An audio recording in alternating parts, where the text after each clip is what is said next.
Hola, bienvenido a una capacitación más de Alimentos Ingeniería. Si trabajas con alimentos, tienes que saber esto.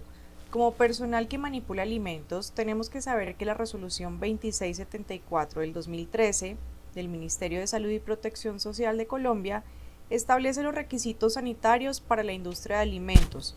Esta resolución se aplica a la fabricación, procesamiento, almacenamiento, transporte, distribución y comercialización de alimentos y materias primas, así como los requisitos que deben cumplir los manipuladores de alimentos. El Ministerio de Salud y Protección Social designa como autoridad sanitaria al INVIMA. ¿Lo has escuchado?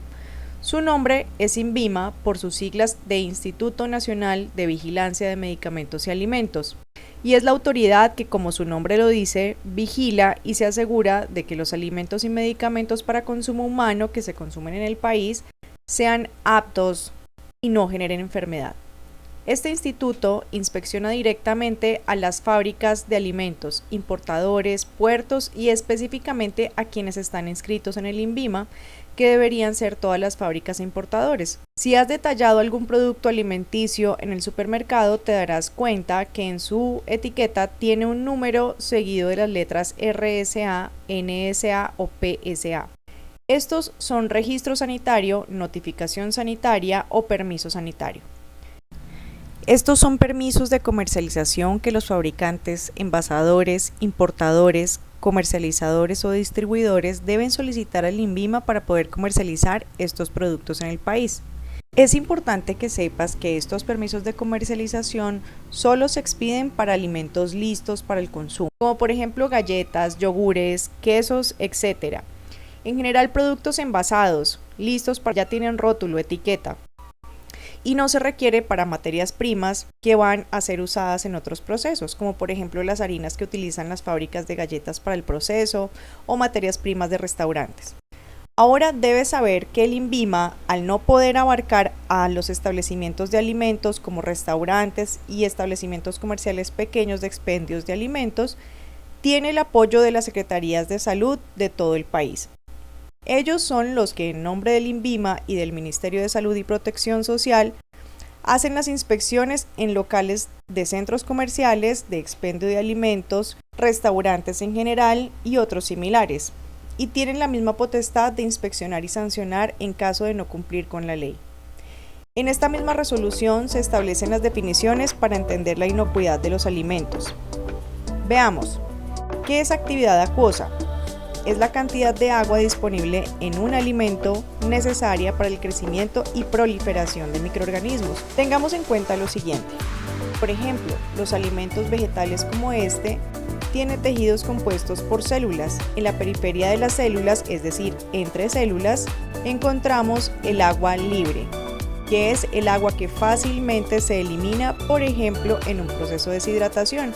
También es la primera que se congela cuando sometemos a temperaturas de congelación y se mide en actividad acuosa. En este medio es donde se pueden ubicar los microorganismos fácilmente. Por eso decimos que de la actividad acuosa depende la vida útil de un producto. Si te has dado cuenta, una uva pasa, que es un alimento deshidratado, dura mucho más que una uva fresca. Además de que no necesita condiciones de baja temperatura para mantenerse, porque su actividad acuosa es muy baja con respecto a la de la uva fresca. Ahora también debes saber que adentro de las células hay agua, pero esta se llama agua ligada y no es fácil de extraer a no ser que dañemos la estructura del alimento, como por ejemplo que lo sometamos a molienda. Entonces la harina de trigo dura mucho más, incluso más que la uva pasa, porque además de haber eliminado el agua libre, también se elimina el agua ligada.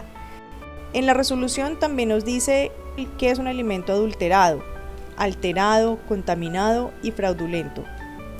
Un alimento adulterado es aquel que ha sido manipulado de manera intencionada para cambiar su composición, apariencia o calidad. Esto puede incluir la adición de ingredientes no autorizados, la sustracción de ingredientes originales por otros de menor calidad o el uso de prácticas de manipulación para hacer que el producto parezca más fresco o atractivo. El alimento alterado es el que sufre un deterioro o degradación. Se nota en su sabor, color, olor o valor nutritivo por culpa de un tratamiento inadecuado. Por ejemplo, la pérdida de vida útil de un alimento. o que no esté siendo almacenado bajo las condiciones necesarias para evitar su alteración.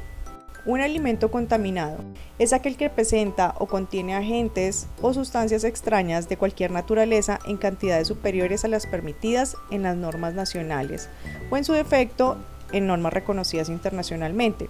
Esto quiere decir, y como lo vimos en el video de prácticas higiénicas, contaminación con agentes físicos, químicos o biológicos ajenos al alimento. Y un alimento fraudulento es aquel que se designe o expenda con nombre o calificativo distinto al que le corresponde. Por ejemplo, un producto que en su etiqueta de publicidad diga que es un queso de cabra cuando es un queso de leche de vaca con algún saborizante. Su envase, rótulo o etiqueta contenga diseño o declaración ambigua, falsa o que pueda inducir a engaño o confusión respecto de su composición o uso. Un ejemplo claro de esto es una gelatina en polvo que en su envase tenga la imagen de un limón y que además diga que es gelatina de limón, cuando en realidad es una gelatina en polvo con saborizante a limón y colorante verde, independientemente de si el saborizante es natural, idéntico al natural o artificial, es un saborizante adicionado, no es la fruta adicionada. Por eso en la etiqueta debe aparecer el nombre gelatina con sabor a limón y no debe tener en la imagen un limón porque esto induciría al error. También un alimento fraudulento es el que no proceda de sus verdaderos fabricantes o importadores declarados en el rótulo o que tenga la apariencia y caracteres generales de un producto legítimo, protegido o no por marca registrada y se denomine con este sin serlo. Por ejemplo, un vino que haya sido preparado en Colombia pero diga que es importado, chileno, por ejemplo. Otro ejemplo de alimentos fraudulentos son aquellos productos que de acuerdo a su riesgo requieran registro sanitario o permiso o notificación sanitaria para ser comercializados, publicitados o promocionados como un alimento sin que cuente con el respectivo documento y código. En este caso, siempre que un producto que requiera alguno de estos permisos no puede salir al mercado sin haberlo tramitado. Y es importante tener en cuenta que una vez se ha solicitado este permiso, la autoridad sanitaria, INVIMA, está obligada a visitar la planta donde se fabrica el alimento para verificar las condiciones en las que se está produciendo. De esta manera no se pueden producir alimentos para comercialización en góndolas ni por internet o redes sociales que no cumplan con esta misma resolución 2674 del 2013 de la que estamos hablando. Esta resolución habla sobre el diseño sanitario que deben tener las instalaciones de producción, además de todos los temas que ya estamos viendo sobre comercialización, envase, almacenamiento y transporte de alimentos y de buenas prácticas de manufactura o BPMs, que son los principios básicos y prácticos generales de higiene y manipulación, preparación, elaboración, envasado, almacenamiento, transporte y distribución de alimentos para consumo humano, con el objeto de garantizar que los productos en cada una de las operaciones mencionadas cumplan con las condiciones sanitarias adecuadas de modo que se disminuyan los riesgos inherentes a la producción. Y si tienes alguna pregunta o has tenido la experiencia con estos temas que te conté en este video, por favor compártelo en los comentarios. Recuerda, todo esto es sobre la resolución 2674 del 2013.